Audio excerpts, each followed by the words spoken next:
앞에 영상을 보신 분들 중에 그래도 구체적으로 어떤 면에서 우리가 하나님을 닮았는지 궁금하신 분들을 위해 하나님의 형상이라는 말의 구체적인 예들을 살펴보겠습니다.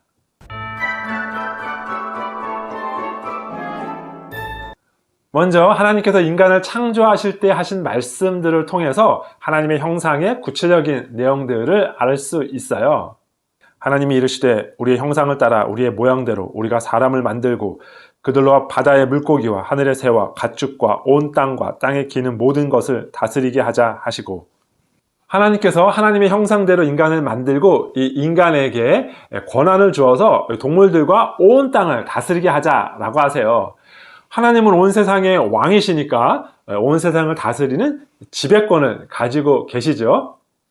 인간은 하나님의 형상으로 지음받았기 때문에 하나님을 닮아서 이 지배권을 가지고 있는 것입니다. 하나님께서 세상을 창조하신 후에 하나님의 형상을 가진 하나님을 닮은 인간을 만드셨어요. 그리고 이 인간으로 하여금 하나님처럼 하나님과 같이 그렇게 세상을 잘 돌보고 가꾸고 다스리라고 말씀하신 것입니다. 또 이어지는 창세기 1장 27절에서는 이렇게 말씀하세요. 하나님이 자기 형상 곧 하나님의 형상대로 사람을 창조하시되 남자와 여자를 창조하시고, 하나님께서 하나님의 형상대로 남자와 여자를 창조하셨다고 하시지요. 하나님께서는 삼위일체로 서로 관계를 맺으시며 존재하시죠. 인간이 이렇게 관계를 필요로 하는 사회적 존재가 된 이유는 바로 이 하나님을 닮았기 때문입니다. 그래서 인간이 다른 사람과 관계를 맺고 교제를 하고 공동체를 만들고 또 사랑을 하는 모습이야말로 이 하나님의 어떠하심을 닮은 모습이라고 할 수 있습니다. 뿐만 아니라 우리는 성경에서 하나님을 묘사하는 내용들을 보면서 하나님의 형상의 특징이 무엇인지를 알 수 있습니다. 성경에서 하나님의 속성들을 한번 가만히 살펴보세요. 사랑, 의로움, 거룩함, 이런 것들은 모두 동물들에게서는 찾아볼 수 없는 것들이죠. 사람이 동물들과 다른 중요한 차이점 중에 하나가 바로 이렇게 동물들은 가지지 못한 하나님의 속성을 가지고 있다는 것입니다. 이렇게 사람이 동물들과 다른 본질적인 차이가 있는 이유는 창세기의 창조 과정에서 그 이유를 찾아볼 수 있는데요.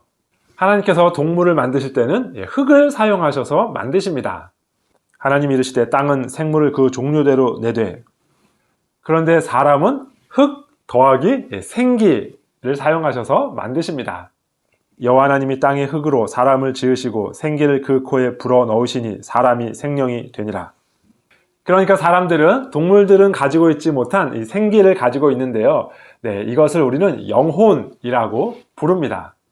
그래서 우리는 동물들은 가지고 있지 않은 영혼을 가지고 있어요.